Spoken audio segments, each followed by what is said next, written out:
Buenas tardes y bienvenidos a la clausura del curso del Instituto Psicoanalítico de Salamanca.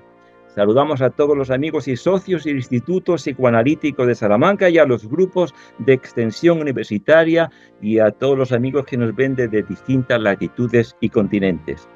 El tema de nuestro seminario de hoy es el conocimiento inconsciente. Y tenemos con nosotros a la magistrada Beatriz Miranda Verdú, magistrada del Juzgado de lo Penal de Huelva, máster en Psicología por la Universidad de Salamanca y autora de numerosas publicaciones en temas de violencia de género. Ha impartido cursos en la Escuela de Jurídica de Barcelona y numerosas conferencias en el Instituto Psicoanalítico de Salamanca, del que es socio titular. Tiene la palabra la magistrada Beatriz Miranda Verdú. Buenas tardes a todas las personas que a esta hora del sábado 14 de junio pues han decidido compartir este tema tan sugerente e interesante como es el conocimiento inconsciente. Quisiera, disculparme por no poder estar ahí en ese que creo que es un entorno precioso por lo que puedo apreciar, pero han surgido algunos imprevistos que me han impedido viajar. La verdad es que el tema que yo voy a abordar en este tiempo que se me ha, atribuido, me ha venido a través de un sueño. Se lo dije a Manuel que lo iba a desvelar hoy y tengo que comenzar contando un sueño que me apuntó el contenido que yo quería compartir en el día de hoy.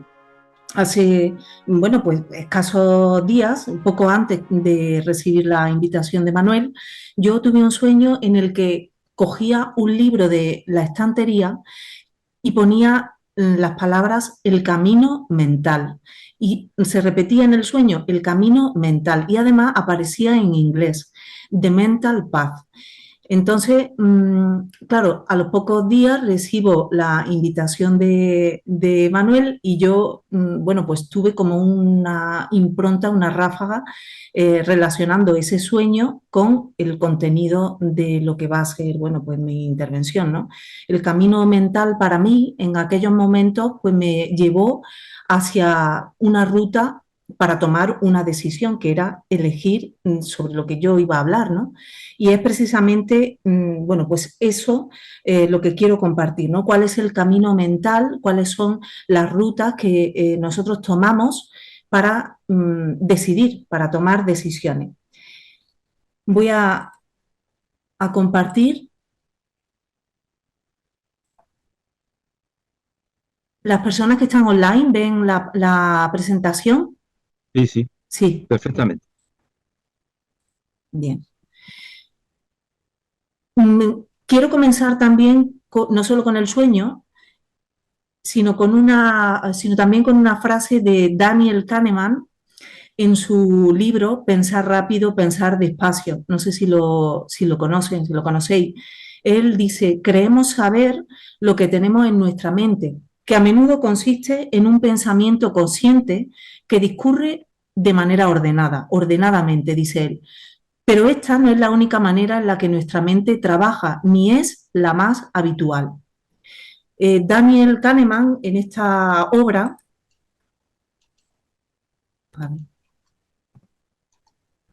bien, él es psicólogo y en esta obra, aborda cuáles son las formas de procesar los pensamientos. Y como veremos, él habla de dos formas diferentes, una forma rápida y una forma, un poquito más lenta. Yo, a través de esta ruta del pensamiento, he querido y quiero, en estos minutos, dar unas pinceladas de lo que es el enfoque de Daniel Kahneman con esos dos sistemas de procesamiento del pensamiento. También una ligera,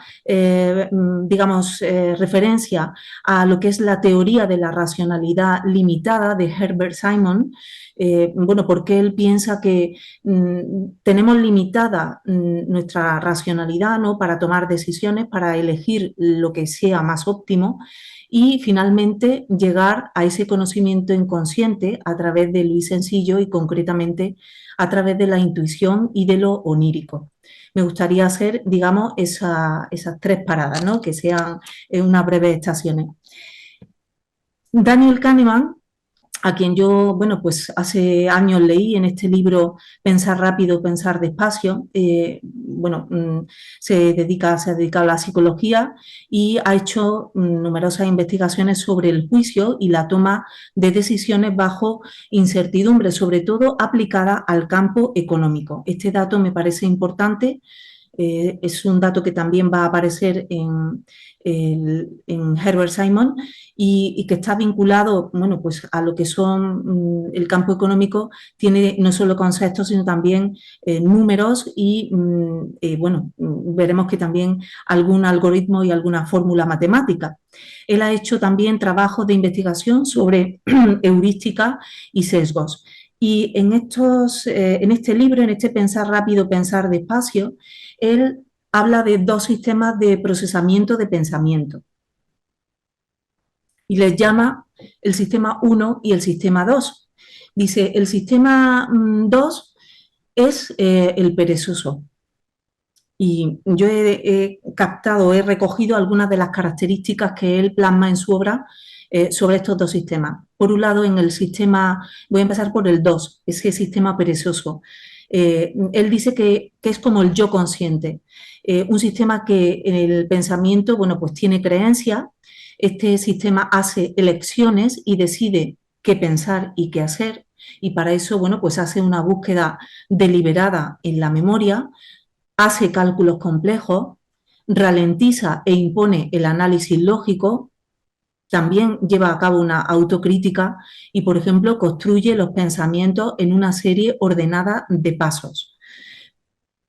Y junto a este sistema que él llama 2, estaría el sistema 1, que en realidad él lo presenta como el que domina la situación, aunque de manera subterránea, por decirlo de alguna manera. Un sistema en el que, bueno, pues aparecen las impresiones, las intuiciones, las sensaciones. En este sistema 1 se busca la coherencia y lo que hace es sugerir soluciones al sistema 2, ¿no? Es como si lanzase ráfagas de posibles soluciones para ayudarle a decidir. Dice Kahneman que en este sistema se opera rápidamente con poco o con ningún esfuerzo. No hay ninguna sensación de control voluntario, ignora la ambigüedad y elimina la duda, y en ocasiones sustituye una pregunta difícil por una fácil como mecanismo para llegar a una opción que pudiera ser más adecuada, ¿no?, para la persona. Y además nos dice que distingue lo sorprendente de lo normal. Él plantea estos dos sistemas de procesamiento del pensamiento, que además luego los vincula al tema de los sesgos, ¿no?, para explicar cuáles son los atajos mentales que tenemos las personas a la hora, por ejemplo, de formar un prejuicio, ¿no?, o de activar nuestros propios sesgos cognitivos. Yo he querido traer estos dos sistemas porque me parece que se puede conectar luego con la información inconsciente. Considero que el sistema 1 es, digamos, la caja de lo inconsciente, aunque según el planteamiento que hace Kahneman hay algunos agujeros o no percibimos toda la información desde el punto de vista desde el que él lo analiza. Relacionando estos sistemas con la inteligencia artificial, pudiéramos entender, o al menos yo así lo veo, que ese sistema 2, ese sistema que es más lógico, más racional, aunque más lento también porque hace más análisis y más autocrítica, como un modelo lógico nos permitiría, digamos, extraer patrones estructurales que se podrían replicar, ¿no? Y el procesamiento natural del lenguaje pues también permitiría modelar el lenguaje para luego trasladarlo a la inteligencia artificial y reproducir, bueno, pues lo que hacemos las personas. Ello permite entender, interpretar y generar el lenguaje humano a través de dos sistemas, lo que es el modelo lógico y también modelos probabilísticos del lenguaje natural. Si calculamos probabilidades, pues podemos predecir cuál va a ser la siguiente unidad en el contexto dado. Eso a nivel de lenguaje y de reproducción de comportamiento o de patrones, pues es lo que nos permite avanzar, entiendo, en la inteligencia artificial. Junto a Daniel Kahneman quería destacar también la teoría de la racionalidad limitada de Herbert Simon, un científico estadounidense pionero de la inteligencia artificial, que consideraba que el ser humano manipula los símbolos en su mente de forma muy similar a como lo hacen los ordenadores. Diríamos que o somos máquinas pensantes o creamos máquinas pensantes al igual que somos las personas. Y esta teoría de la racionalidad limitada la he querido traer hoy aquí porque viene a decir, al menos así lo he entendido e interpretado yo, que la toma de decisiones humana no es completamente racional, sino que cuenta con limitaciones cognitivas y de información. Es decir, no accedemos a toda la información que nos va a permitir o nos permitiría elegir lo más adecuado, lo más óptimo, sino que al final nos decantamos por decisiones satisfactorias precisamente por no contar con todas las alternativas. Junto a estas dos posiciones, bueno, pues llegamos, porque así al menos lo he entendido yo, pues a una clave que nos va a permitir conectar con Luis Sencillo y con el conocimiento inconsciente, es decir, esos sistemas lógicos, como son, bueno, pues los sistemas racionales, no nos dan todo lo que pudiéramos saber, hay información que se escapa al control racional. En el caso de esos dos sistemas de procesamiento de pensamiento de Kahneman, en el sistema 1 hay una serie de agujeros que yo he llamado agujeros negros que pueden ser completados con lo onírico, con el material que proporcionan los sueños, y también podemos ampliar los campos de acceso a la información para tomar decisiones a través de lo inconsciente. Y esta, digamos, forma de completar, pues nos lleva a la figura de Luis Sencillo, para quien el inconsciente, bueno, pues no solo era, bueno, principalmente era una vía de información que luego tenía múltiples y tiene múltiples funcionalidades, entre ellas y principalmente para él la terapia. Como psicólogo y psicoanalista, bueno, pues muy formado, estudió análisis matemático, un dato que resalto porque comparte ese punto de los datos matemáticos que tienen los dos anteriormente mencionados, que creo que son importantes también para conectarlo luego todo con la inteligencia artificial. Bueno, como ya sabemos, Luis Sencillo crea un método psicoterapéutico, aunque él apostó por la integración de la escuela y hace un estudio de los sueños como vía de acceso al inconsciente. De los sueños ya hemos dicho muchas cosas, se han definido, se han explicado cómo se presentan, cuál es su lenguaje, cuál es el material que suelen, digamos, presentar, pero de las funciones de los sueños, yo conectándolo con el acceso a la información inconsciente, pues quería detenerme brevemente en las funciones de conocimiento. Los sueños, nos dice Luis Sencillo en su obra Terapia, Lenguaje y Sueño, pues tienen esa posibilidad para el soñante, ampliar pues, su conciencia cognitiva. ¿Cómo? Pues dice Luis Sencillo, a través de la emergencia en lenguaje cifrado de todos aquellos contenidos de la intimidad que rebasan los esquemas expresivos conceptuales, idiomáticos y prácticos que dominan en la vigilia.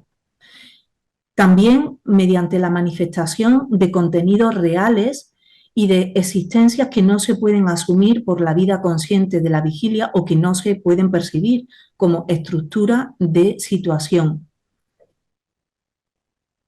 Y también proporciona una información suplementaria y necesaria para el equilibrio y la plenitud de la vida, adquirida, dice él, por dos vías. Bien, ampliando el campo de la conciencia cuando ésta resulta poco elástica debido a un influjo represor, o bien por transpiración emocional de la clausura de la intimidad. Por eso entiendo que el tono emocional de los sueños es tan importante.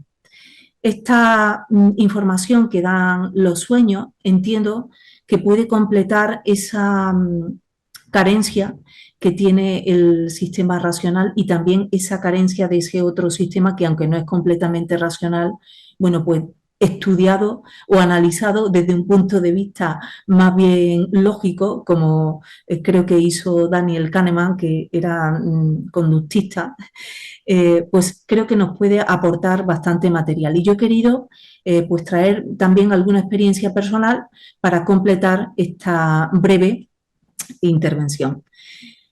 Las aplicaciones terapéuticas que puede tener los sueños con esta vía de función del conocimiento, bueno, pues entiendo que es una general en la toma de decisiones y en la función ejecutiva, y por otro lado, de manera más específica, teniendo en cuenta esos eh, indicios que expone Luis Sencillo cuando estudia el alta y la salud psíquica del paciente. Él nos dice, bueno, entre esos indicios hay algunos que yo he querido destacar a título de ejemplo, como, bueno, pues la elasticidad en las relaciones sociales, que entiendo puede vincularse con la forma de resolver los conflictos, la lógica y la claridad relativa a los procesos mentales, y en un nivel práctico, bueno, pues el control de imprevistos y la remodelación del proyecto que tenga la persona, y a una atención eficaz a las condiciones objetivas y a los actos internos. Entiendo que esa información que nos pueden proporcionar los sueños en este campo concreto, más allá de resolver, por ejemplo, traumas o problemas o conflictos familiares, nos pueden proporcionar información para tomar decisiones que pueden resolver y pueden encauzar pues, estos aspectos. Y yo he querido, bueno, pues traer en concreto dos experiencias personales que he tenido, a través de las cuales yo obtuve información que me resultó muy valiosa. Cuando yo creo que fue a primeros del año 2024, yo tenía una reunión en Madrid donde tenía que, bueno, pues hacer una exposición de una auditoría de mi trabajo, y 2 días antes de esa reunión en Madrid, bueno, debo decir que durante ese periodo de tiempo, final del 2023 y principios del 2024, bueno, pues yo estaba muy saturada de trabajo, tenía bastante carga familiar por el cuidado de mis hijos, muchísimo por resolver, y mi mente estaba enfocada únicamente en lo racional, es decir, en modo ejecutivo, modo resolver asuntos. Por lo tanto, yo no recuerdo que yo tuviera en aquella fecha numerosos sueños, digamos, ¿no? Pero justamente 2 días antes de ir a esa reunión a Madrid, yo tuve un sueño que lo voy a leer tal como lo escribí. Yo escribí: sueño con escritura en braille, con un hombre que no puede leer porque es ciego, y paso la mano en la escritura en braille para saber lo que dice y está escrito. A mí me habían pasado un informe con numerosos datos y yo, aunque lo había leído, reconozco que no me había detenido a examinarlo en profundidad. Pero al tener este sueño, yo me desvelo a las 5 de la madrugada y decido leer el informe de manera más detallada. En concreto, cuando yo sueño esto y pienso que yo leía en braille, me sorprendió, y las primeras palabras que me surgieron fueron puntos, por los puntos del sistema braille, y a continuación puntear. Yo me despierto a las 5 de la mañana y con esa conjugación de las dos palabras empiezo a leer el informe punteando los datos y contrastándolos con una base de datos que yo tenía, y compruebo que los datos que se habían incorporado a ese informe estaban equivocados. Eso me permitió ir a la reunión de Madrid con una nueva lectura, un nuevo análisis de los datos, y bueno, pues yo hice mi reunión, ya contaba con ese material, y siguió la auditoría. Al poco tiempo tengo otro sueño en el que una jugadora de baloncesto me dice que yo estoy por encima de la media. Y entonces, sorprendida también por este sueño, por encima de la media, como hacía poco tiempo que yo había estado en Madrid, pues seguí indagando en esos datos y efectivamente yo descubrí a través de una base estadística que los datos de mi puesto de trabajo estaban por encima de la media de la comunidad autónoma. Entonces, bueno, pues esos datos pues también me beneficiaban obviamente y yo los desconocía en ese momento. Me llama la atención que en estos dos casos, por eso lo he querido contar, en esos dos casos mi mente estaba en el modo racional, además se trataba de números, de cuestiones más bien numéricas, de porcentajes, de datos, simplemente eran números, ¿no? El que hace una auditoría como el que hace una auditoría de una empresa y quiere saber el balance de la cuenta de resultados, cómo ha ido el año. Sin embargo, mi inconsciente me proporcionó información sobre esos datos de otra manera diferente, a través de los sueños. Es que me llamó muchísimo la atención esas dos vías que había tenido con el sistema Braille, haciéndome saber que yo no podía ver todo lo que había ahí y que tenía que profundizar. Y el segundo sueño, el sueño de la jugadora de baloncesto, como digamos, alentándome para que yo siguiera indagando y pudiera realmente comprobar cuál era la situación de mi empresa o del negocio, que en este caso era mi puesto de trabajo. Bueno, pues con esto quiero acabar mi intervención porque, bueno, hay otras intervenciones que tenemos que escuchar esta tarde y dejo, bueno, pues estas reflexiones y estos ejemplos y experiencias para poder comentar si surge la ocasión en un momento posterior. Muchísimas gracias.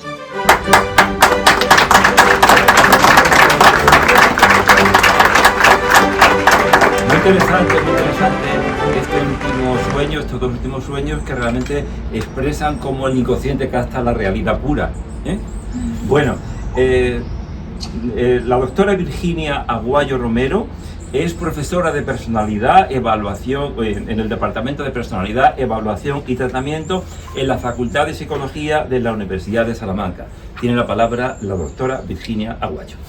Bueno, pues muchas gracias Beatriz también por tu intervención, y lo que yo voy a hacer ahora va a ser seguir esta línea que ha abierto Beatriz para pues indagar un poco más en esta ponencia que hemos llamado de conocimiento inconsciente. Entonces, el último autor que mencionó Beatriz fue Luis Sencillo, y lo que vamos a profundizar un poco es cómo se entiende el inconsciente dentro de este autor. No me voy a entretener mucho, pero sí voy a situar algunas ideas principales para después seguir con la línea de la comunicación. Bueno, entonces Luis Sencillo, cuando hablaba del inconsciente, sistematiza y recoge las aportaciones de otros psicólogos y otros analistas antes de él, y entonces propone 4 estratos para llegar al inconsciente, ¿no? Entonces los 4 nos aportan una serie de conocimientos. En un primer nivel tendríamos el estrato sémico-lingüístico, a lo que podríamos hablar de un conocimiento del lenguaje, un conocimiento más explícito. Entonces este nivel tiene que ver con el lenguaje, tiene una propia autonomía estructural y funciona según pues las propias leyes de sistematización y de asociación simbólica que todos sabemos que tiene el lenguaje. También tendría que ver, ¿no?, con el inconsciente estructurado como lenguaje, del que ya hablaba Lacan. Bueno, en lo cotidiano nos encontramos este estrato cuando hablamos del lenguaje, de las lenguas naturales, pero también de la creatividad poética, de las metáforas o también de los símbolos oníricos. También son las narrativas que nos contamos.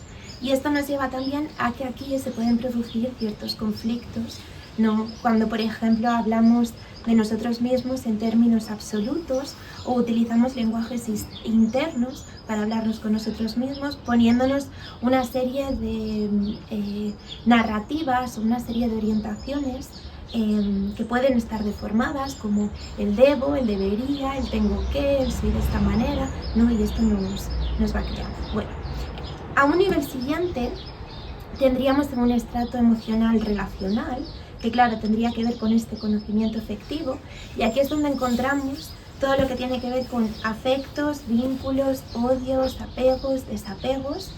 En su origen, claro, tiene que ver con esta información que recibimos a lo largo de nuestra crianza, como nuestros padres nos van poniendo todas estas normas a nivel culturales y también cómo nos vamos criando. Y este estudio, bueno, pues se ha hecho por los psicólogos, psicoanalistas de la infancia como Melanie Klein, Ferenczi, Winnicott. En lo cotidiano, hoy en día, vemos esto en, bueno, pues la persona a la que nos enamoramos, la persona a la que odiamos, las traiciones y también pues toda nuestra gestión emocional. En el conflicto es cuando reaccionamos de esta forma defensiva, porque podemos tener miedo al abandono o miedo a las rupturas, miedo de hecho a que se vea algún tipo de conflictos. Entonces vemos que esta parte que se queda más inconsciente a nivel efectivo también influye en este momento. En un tercer estrato tendríamos un estrato pulsional, que aquí tenemos pues las represiones, las cargas energéticas, ¿no? Podría ser un conocimiento energético que puede venir en su origen de lo que Freud entendía como inconsciente, pero lo cierto y verdad es que la salida de estas pulsiones o de estas energías pues nos motiva a hacer ciertas cosas en nuestra vida, de forma que también estructura nuestros deseos o también estructura nuestros bloqueos y nuestras inhibiciones. Algunos ejemplos cotidianos que podemos ver aquí serían las atracciones y repulsiones hacia ciertas cosas, todo la psicosomática, pues cuando tenemos esos conflictos que al final acaban saliendo a través del cuerpo. Y bueno, algunos otros ejemplos pueden ser las obsesiones por ciertos temas o la agresividad que no sabemos de dónde viene. Los conflictos que vemos aquí pues tendrían que ver con angustia, pérdida, la formación de algunos síntomas neuróticos, etc. Bueno, y a un nivel ya más profundo de todos tendríamos el estrato radical. El estrato radical vendría a ser nuestro conocimiento esencial. Decía Luis Sencillo que este estrato, que es lo más profundo del inconsciente, constituye la raíz básica de la persona y su conexión con la realidad en un sentido ontológico. Es decir, es lo que nos hace la esencia de lo que somos. Es una masa psíquica nuclear y bueno, pues esta energía más radical, que radical viene de raíz, en este sentido, también está relacionado con otros términos de este autor, como son la frontería, donde lo radical quiere salir hacia lo más consciente, en este proceso, ¿no?, donde se tiene que configurar. Y también el desfondamiento, donde vendría a decir Luis Sencillo, bueno, pues que en nuestro origen estamos desfondados y durante la vida vamos llenando esto. En lo cotidiano, de nuevo para que todos me entiendan, tiene que ver con las intuiciones, con las corazonadas, con el sentido del existir y lo potencial, nuestra ser como potencialidad. Y el conflicto, claro, pues viene no tanto conflictos de querencias o conflictos de energía, sino más bien conflictos relacionados con el ser, con lo existencial, pues porque al final lo que queremos es vivir como seres humanos. Bueno, lo interesante de los sueños es que los sueños nos van a dar información de lo que sucede en estos estratos y podemos utilizar su información para, de hecho, drenar o entender esos símbolos que nos llevan a algunos de estos niveles de conocimiento, tanto el explícito a nivel lingüístico, el afectivo, el energético o el último, al que, bueno, pues yo le he llamado ascendente. Establecida esta base de lo que quería, para que nos entendamos todos, yo reflexionaba para hacer este final de curso, ¿no?, sobre que en la sociedad contemporánea lo que podríamos encontrar es a la persona desconocida, porque, bueno, si nos preguntamos a nosotros mismos cómo de conscientes somos en cada uno de estos cuatro estratos, pues creo que a veces más, ¿no?, y a veces menos. Y yo creo que con el ritmo de la vida pues más bien menos. Y esto conecta con algo que dijo Beatriz antes, y es que hoy en día estamos racionalizados, o yo lo veo así, donde disponemos de una abundancia de información que nos llega de manera instantánea, redes sociales, del entretenimiento, y que de alguna manera también la sociedad, ¿no?, ha colonizado el lenguaje y también ha colonizado nuestros deseos, nos dice lo que queremos y lo que no queremos. En este sentido, el inconsciente y lo que nos lleva a conocer lo que sucede en estos extractos, creo que supone una resistencia por nuestra parte a todo lo que nos está pidiendo la sociedad. ¿Por qué? Pues porque desde este inconsciente nos da información a través de los sueños, ¿no?, en un mundo de estrés, con los ejemplos tan maravillosos que ha contado Beatriz. Pero también nos habla de nuestras angustias, también de nuestras premoniciones, esto que sentimos que va a ocurrir o que puede aparecer en los sueños, también de nuestros deseos, de nuestros conflictos. También el inconsciente nos recuerda que somos más que patrones de comportamiento que viven en una sociedad haciendo determinadas cosas, sino que somos una esencia que nos queremos realizar. Y por último, yo creo que también nos recuerda lo inconmensurable que somos los seres humanos, tanto en nuestras historias personales como en nuestras historias culturales, como en el entramado de símbolos que desenvolvemos, como en la fuerza de los afectos que desarrollamos, etc. Bueno, sitúa, ¿no?, Luis Sencillo la importancia de esta esencia, y entonces aquí lo que yo quiero traerles también a debate es el tema de la inteligencia artificial. Y finalizando, yo también finalizo con el tema de los sueños, si entonces nos puede ayudar para el tema de los sueños. Yo creo que es una gran herramienta como para crear estos mapeos, para crear estas relaciones a nivel semántico, ayudarnos a ver estas figuras recurrentes, los campos semánticos, incluso relaciones con la vida del soñante que al final nos pueden llevar a ir profundizando en estos aspectos. Y bueno, pues quedaría, ¿no?, para el futuro esta parte donde también podemos indagar en el metalenguaje emocional, el tono con el que decimos las cosas, la modulación, el sentido íntimo o el llamar la atención sobre estos conocimientos que son radicales o emergentemente radicales de la persona. Como decíamos antes, como premoniciones, iluminaciones o temas fundamentalmente sensibles, que a no ser que identifiquemos que esto es un tema íntimo, es un tema sensible, pues yo creo que es algo importante, ¿no?, y algo que se tendría que ver en el futuro. Entonces, bueno, alguno podría pensar, si el sentido del sueño emerge en este diálogo que uno tiene con el terapeuta, si en una conversación que uno tiene con la IA a través de ciertas preguntas, no puede efectivamente surgir este sentido. Y aquí lo que yo creo es que en términos de intercambio, efectivamente sí, en términos de reflexión creo que también, creo que se puede llevar a muchas personas y que se puede contribuir a la cura psicoanalítica, y que sin embargo, bueno, pues habría una segunda parte, ¿no?, en términos de presencia, que es esta idea de inconscientes, ¿no?, que comentaba antes, que ahí es donde pues tendríamos que seguir explicando o reflexionando o debatiendo, yo creo que es la palabra más apropiada, para ver hasta qué punto sí que nos puede acoger, soportar nuestro dolor, ayudar con los contenidos difíciles, etc. Entonces, bueno, pues como conclusión, y con esto termino, es que en nuestra era científico-técnica, lógica y como la queramos ver, las personas racionales nos defendemos del inconsciente pidiendo cosas del tipo: quiero herramientas que me hagan la vida más fácil, que me la simplifiquen, quiero entender qué me pasa, quiero entender todas las teorías, quiero entender todos los conceptos, ¿no?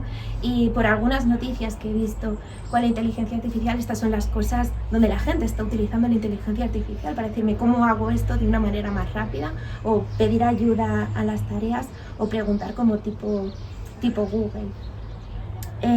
Para llegar a una profundidad, el ser humano necesita ser legitimado como un ser viviente y existente, Y esto, más que un lenguaje, también es profundo, pero la importancia de esas preguntas que puede hacer y el proceso de acompañar, donde nos devuelven nuestra esencia como humano, pues creo que es lo que nos permite llegar a nuestro núcleo radical, y creo que aquí es donde se abre el debate, ¿no?, hasta donde nos puede llegar la inteligencia artificial.